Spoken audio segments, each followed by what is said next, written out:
अरे मत बोलो कड़वे बोल बोल का जख्म नहीं भरता, बोल का जख्म नहीं भरता।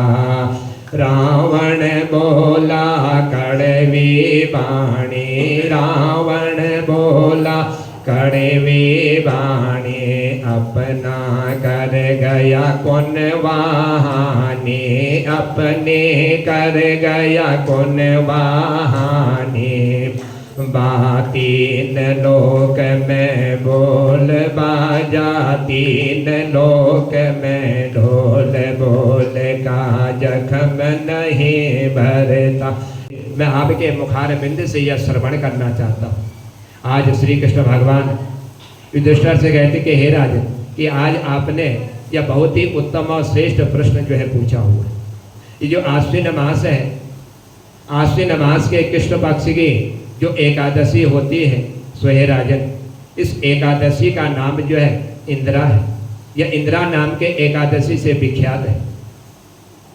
और इस एकादशी के व्रत करने से मनुष्य के पाप तो नष्ट होते हैं, और जिनके पितर जो हैं नरकगामी हो जाते हैं, नरकों में पड़ जाते हैं, नीच योनि में जिनके पितर पड़े होते हैं, सो हे युधिष्ठिर, यह एकादशी जो है उन पितरों का भी उद्धार करने वाली है, उनको भी यह मोक्ष प्रदान करने वाली। वह सदगति प्राप्त करते हुए अंत में जो है सुंदर वैकुंठ धाम की ओर प्रस्थान करने वाले होते हैं। इतना सुंदर जो है इस इंद्रा नाम की एकादशी का महत्व है, जो मनुष्य का कल्याण करने वाली है और मनुष्य का जो है उद्धार करने वाली है। सो हे राजन, मैं आपको जो है इस इंद्रा नाम के एकादशी का एक प्राचीन एक इतिहास में तुम्हें बतलाना चाहता हूँ कि किस तरह से श्राद्ध पक्ष में यह इंद्रा नाम के एकादशी करने से नरक में पड़े हुए पितरों का उद्धार कैसे होता है, और उन पितरों का उद्धार करने वाला मनुष्य जो है नरकगामी नहीं होता, उसके स्वतः ही पाप नष्ट हो जाते हैं। सो हे राजन, एक प्राचीन समय की बात है, जिस समय सतयुग चल रहा था, उस सतयुग में एक इंद्रसेन नाम का एक विख्यात एक राजकुमार था। यह सर्वत्र जो है इसकी कीर्ति फैली हुई थी, और ये जो है इस समय महिष्मतीपुरी में रह करके वहाँ का राजा बन करके धर्म के अनुसार जो है यह प्रजा का वहाँ पर पालन किया करता था। सो हे राजन, जब ये प्रजा का पालन कर रहा था और उसका यश जो है चारों तरफ जो है फैला हुआ था, सो हे राजन, इतनी कीर्ति प्राप्त करने वाला या महिष्मतीपुरी में रहने वाला यह राजा जो है बहुत ही विख्यात था। राजा इंद्रसेन नित्य प्रातः काल उठ करके पहले भगवान का स्मरण करता, भगवान का चिंतन करता, और भगवान विष्णु की भक्ति में यह हमेशा जो है तत्पर रहा करता था। गोविंद के मोक्षदायक नामों का यह जप किया करता था, जिनके नाम लेने से मनुष्य का उद्धार हो जाता है और नरक में पड़े हुए पितरों का भी उद्धार हो जाता है। ऐसे गोविंद के नाम का यह जो है नित्य प्रातः काल होकर के उनके नाम का यह उच्चारण किया करता था। सो हे राजन, यह सारा समय पहले जो है भगवान की भक्ति में ही व्यतीत करता, उसके बाद जो है धर्म का पालन करते हुए प्रजा की यह सेवा किया करता, और विधि पूर्वक आध्यात्म तत्व के चिंतन में यह संलग्न रहा करता था। यानी कि मनुष्य का कल्याण कैसे हो, मनुष्य का उद्धार कैसे हो, और भगवान के इस नाम को लेने से मनुष्य का कल्याण और पितरों का उद्धार होता है, हमेशा उसी में यह जो है संलग्न रहा करता था। सो हे राजन, समय व्यतीत होता चला गया। एक दिन की बात है कि यह राजा जो है राज्यसभा में बड़े सुखपूर्वक जो है अपने सभा के बीच में बैठा हुआ था कि इतने में जब यह सभा के बीच में बैठा हुआ था तो अचानक जो है उस सभा के बीच में देवर्षि नारद मुनि का जो है आगमन हो गया। आकाश मार्ग से देवर्षि नारद मुनि उस सभा में विराजमान हो गए। आज इस राजा ने जब आकाश मार्ग से देवर्षि नारद मुनि को अपनी उस सभा में आया हुआ देखा, बड़ा आश्चर्यचकित हो गया और हाथ जोड़ करके आज यह राजा जो है देवर्षि नारद मुनि के समीप जो है खड़ा हो गई और खड़े होकर के इसने जो है विधि पूर्वक देवर्षि नारद मुनि का पूजन किया और उनको आसन पर बिठाया। आसन पर बैठने के बाद यह राजा देवर्षि नारद मुनि से कहने लगा कि हे भगवान, कि हे प्रभु, हे ब्रह्मा के मानस पुत्र, हे मुनि श्रेष्ठ, आपकी कृपा से मेरी सर्वथा कुशल है। मैं किसी भी जो है ऐसे कार्य को नहीं करता जिसके द्वारा मेरा और मेरी प्रजा का जो अहित हो। आज आपके दर्शन से मेरी संपूर्ण ये यज्ञ क्रिया जो है सफल हो गई। जो मैं भगवान का चिंतन करता था, भगवान के नाम का मैं जप करता था, आज यह मेरा संपूर्ण होगी।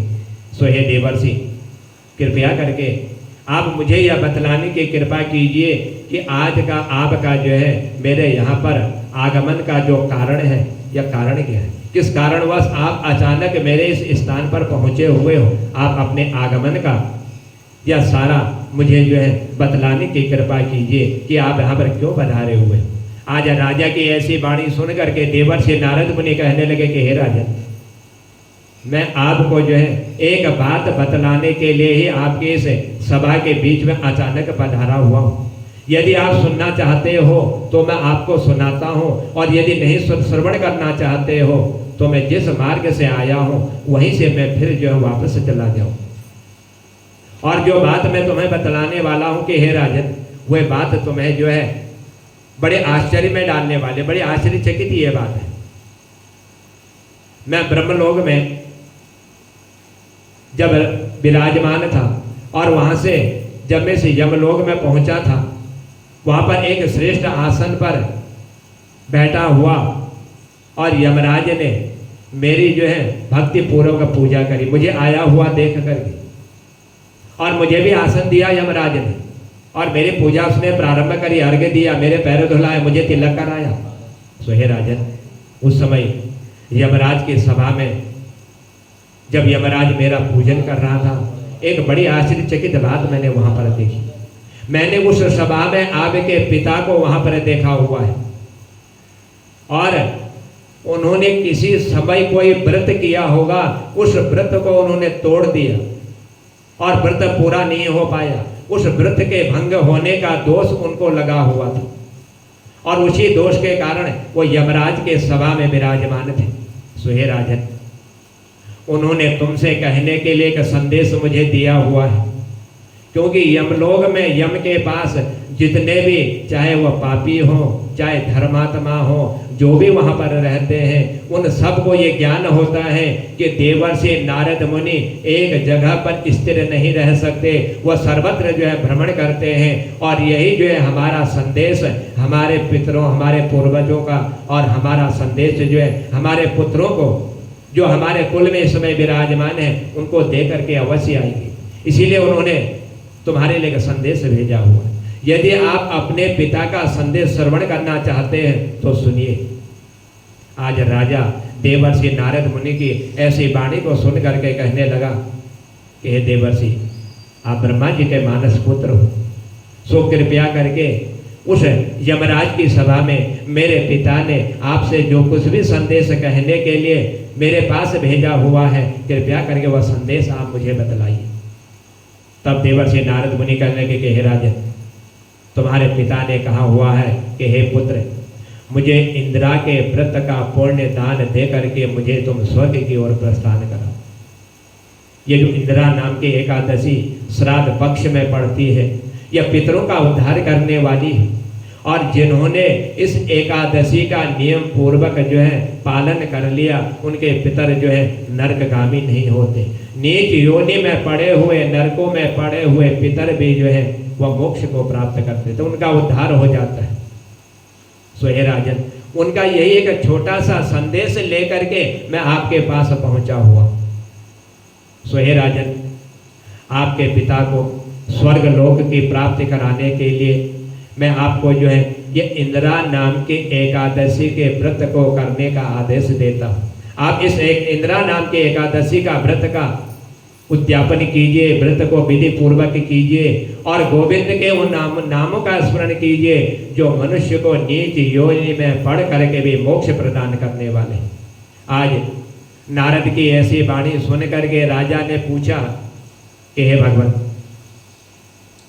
आपने मेरे पिता का संदेश तो मुझे बतला दिया कि इंदिरा नाम के एकादशी का पुण्य अपने पितरों को दे करके उनका उद्धार कर दो, लेकिन हे भगवान कृपया करके इस इंदिरा एकादशी का जो व्रत है, यह व्रत जो है कैसे करना चाहिए, इस व्रत का विधान बतला दीजिए और यह किस पक्ष में पड़ता है और कौन सी तिथि को और किस विधि से इसका जो है व्रत करना चाहिए, यह आप मुझे बतलाने की कृपा कीजिए। यदि आपने मुझे यह सब कुछ बतला दिया तो मैं अवश्य ही जो है इस एकादशी के पुण्य के द्वारा अपने पितरों का मैं उद्धार अवश्य करूँगा। आज देवर्षि नारद मुनि कहने लगे कि हे राजन, ये जो इंदिरा नाम की एकादशी है जो मनुष्य को जो है मोक्ष प्रदान करने वाली है और वैकुंठ प्रदान करने वाली है, इसका जो नियम है, इसका जो विधान है, वह मैं तुम्हें बतलाता हूँ। सो हे राजन, आप श्रवण कीजिए। मैं तुम्हें जो है यह पितृ मोक्ष प्रदान करने वाली इस एकादशी का जो फल है और जो शुभ फल दे करके अपने पितरों का उद्धार कराती है, उसकी विधि में तुम्हें बतलाता हूँ।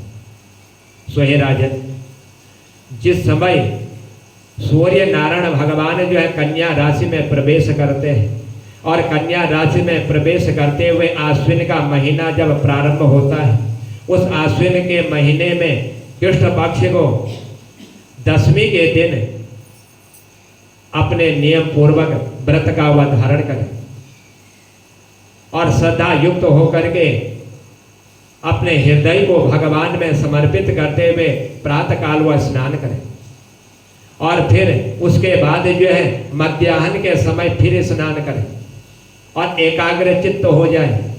एकाग्र चित्त यानी कि मन भगवान में लगा होना चाहिए और भगवान में मन लगा करके एक समय भोजन करें और रात्रि का जब समय हो तो रात्रि के समय में भूमि पर शयन करें।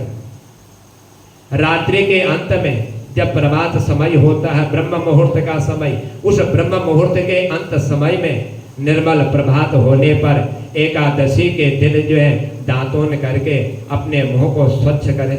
उसके बाद जो है भक्ति भाव से भगवान को प्रसन्न करने वाले और पितरों का उद्धार करने वाले मंत्रों को पढ़ते हुए इस एकादशी का जो है उपवास प्रारंभ करें। भगवान से निवेदन करें, मंत्र का उच्चारण करें, कहें कि हे कमलनयन, हे भगवान, कि हे नारायण, आप जो है पितरों का उद्धार करने वाले, मोक्ष मनुष्यों के पापों को नष्ट करने वाले हैं। आज मैं सब भोगों से अलग होकर के निराहार रह करके मैं भोजन करूंगा। आज मैं ऐसा कोई भी भोजन नहीं करूंगा जिस भोजन के कारण जो है मेरा यह व्रत जो है भंग हो जाए और उस व्रत को भंग होने का दोष मुझे लग जाए जैसा दोष मेरे पिता को लगा हुआ था। सो हे केशव, आप मुझे अपनी शरण दे दीजिए। यदि आपने शरण दे दी तो मेरा कल्याण हो जाएगा। इस तरह से भगवान से प्रार्थना करें, भगवान से निवेदन करें। सो हे राजन, इस प्रकार नियम करके मध्याह्न काल में पितरों की को प्रसन्न करने के लिए शालिग्राम शिला के समीप जाकर के विधि पूर्वक जो है अपने पितरों का श्राद्ध करें।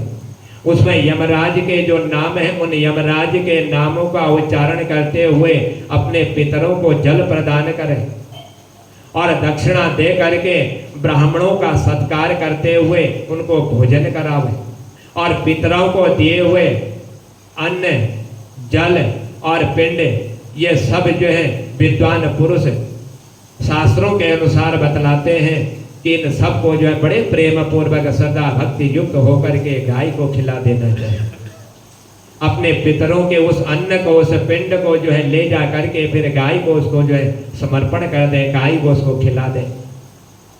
सो हे राजन, धूप दीप आदि से भगवान हृकेश का पूजन करके रात्रि के समय भगवान के समीप, भगवान के मंदिर के समीप, उनके मूर्ति के समीप जो है पूरी रात भर जो है जागरण करें। सो हे राजन, जो रात्रि भर भगवान हृकेश के समीप जो है जागरण करता है गोविंद के समीप, सारी रात व्यतीत करता है, उनके पितरों को जो है उस एकादशी का पुण्य जो है प्राप्त हो जाता है। सो हे राजन, जब इस तरह से आप एकादशी को व्यतीत करें, उसके बाद जब प्रातः काल का समय हो और द्वादशी तिथि जब प्रारंभ हो, फिर पुनः जो है भक्ति पूर्वक स्नान आदि से निवृत्त होकर के श्री हरि भगवान का पूजन करें और उसके बाद ब्राह्मण को भोजन करा करके अपने भाई बंधु जो भी आपके परिवार में हो उनके साथ जो है मौन होकर के भोजन करें। सो हे राजन, जिस समय भोजन करें उस समय मुंह से कोई वाणी का कोई आवाज नहीं आनी चाहिए, मन में भगवान का स्मरण होना चाहिए और मौन धारण करते हुए भोजन करना चाहिए। सो हे राजन, इस विधि से आलस्य नहीं करना चाहिए। आलस्य रहित होकर के तुम जो है इस इंदिरा नाम की जो एकादशी है, जो आश्विनी कृष्ण पक्ष से श्राद्ध के पक्ष में पड़ती है, इसका तुम व्रत करो। इससे तुम्हारे पिता भगवान विष्णु के वैकुंठ धाम को प्राप्त होंगे, क्योंकि इस एकादशी का जो पुण्य होगा वह पुण्य तुम अपने पितरों को प्रदान करोगे और वही पुण्य तुम्हारे पितरों का उद्धार करने वाला होगा। आज देवर्षि नारद मुनि राजा को इस एकादशी, इंदिरा नाम के एकादशी का पूर्ण विधि विधान इनको बतलाया और यह सब कुछ बतलाते हुए आज देवर्षि नारद मुनि ने प्रस्थान किया। जब देवर्षि नारद मुनि ने प्रस्थान कर लिया, उसके बाद जो आश्विन मास के कृष्ण पक्ष की इंदिरा एकादशी की तिथि प्रारंभ हुई, उससे पहले दशमी के दिन से राजा ने जो है भगवान का नियम किया, जो कुछ देवर्षि नारद मुनि ने बतलाया था और उसके बाद जो है श्रद्धा भक्ति युक्त होकर के मौन धारण करते हुए इस इंदिरा नाम के एकादशी के व्रत का इसने अनुष्ठान किया और इसी एकादशी के व्रत के अनुष्ठान से जो पुण्य प्राप्त हुआ था, सो हे राजन, इसने वह पुण्य अपने पितरों को दिया और पितरों को पुण्य प्राप्त करते हुए जो है आज इनके पितरों का उद्धार हो गया। आकाश से फूलों की वर्षा होने लग गई इनके ऊपर। इनके पितर लोग जो है अपने पुत्रों की जयकार करने लगे कि हमारे कुल में ऐसा कोई सच धर्म का पालन करने वाला पुत्र है जिसने आज हमको नीच योनि से जो है हमारा उद्धार करा दिया। तब भगवान श्री कृष्ण कहते हैं दुष्टर हे राजन, ये जो इंदिरा नाम की एकादशी है, यह एकादशी अवश्य ही जो है पितरों का उद्धार करने वाली, नीच योनि से उनको मोक्ष प्रदान करने वाली है। सो हे राजन, राजा इंद्रसेन से ऐसा कह करके देवर्षि नारद मुनि अंतर ध्यान हुए। राजा ने उनकी बताई हुई विधि से अंतःपुर की रानियों, पुत्रों और भाइयों सहित इस उत्तम व्रत का अनुष्ठान किया। सो हे बुद्धिनंदन, व्रत पूर्ण होने पर आकाश से फूलों की वर्षा होने लगी। इंद्रसेन के पिता आज जो है इस एकादशी के पुण्य के प्रभाव के कारण भगवान विष्णु के गरुड़ पर विराजमान होकर के भगवान विष्णु के वैकुंठ धाम की ओर इन्होंने प्रस्थान किया और देवर्षि नारद मुनि इंद्रसेन भी जो है अपने राज्य में रह करके जब तक इसका जीवन था तब तक इसने जो है राज्य किया और उस राज्य को भोग करके उसके बाद इसने जो है अपने पुत्र को राज्य पर बिठा करके स्वयं जो है स्वर्ग लोक की ओर इसने भी प्रस्थान कर लिया। सो हे राजन, ये जो इंदिरा नाम की एकादशी का मैंने आपको विधान बतलाया, जो वर्णन मैंने बतलाया है, सो हे राजन, यह इंदिरा नाम की एकादशी का व्रत करने वाला मनुष्य अवश्य ही पितरों का उद्धार कर देता है। अपना तो उद्धार करता है और यदि राजा है, राजा यदि इसका व्रत कर लेता है तो अपने कुल का, अपने पितरों का और अपने राज्य में रहने वाली प्रजा का भी वह उद्धार कर लेता है। इसलिए हे राजन, ये जो इंदिरा नाम की एकादशी है, इस इंदिरा नाम की एकादशी का व्रत करने वाला, इस एकादशी की कथा को श्रवण करने वाला, इस एकादशी की कथा को दूसरों को बतलाने वाला, वह भी जो है अपने पितरों का उद्धार करता है। उसके भी पाप जो है नष्ट हो जाते हैं। इसको पढ़ने और श्रवण करने से मनुष्य जो है समस्त पापों से मुक्ति को प्राप्त हो जाता है। आज भगवान श्री कृष्ण कहते कि हे राजन, यह पितृपक्ष की एकादशी जो है श्रद्धा भक्ति युक्त के द्वारा जो मनुष्य कर लेता है उनके पितरों का उद्धार हो करके और वह भी जो है अपना जीवन सुखमय व्यतीत करता हुआ अंत में वह भी जो है भगवान के सुंदर वैकुंठ धाम की ओर जो है प्रदान प्राप्त करने वाला हो जाता है। सो हे राजन, यह मैंने आपको जो है इस एकादशी का वह उत्तम व्रत बतलाया जिस व्रत को करने से मनुष्य का और उनके पितरों का जो है कल्याण हो जाता है और वह वैकुंठ वासी हो जाते हैं। बोले बांके बिहारी लाल की।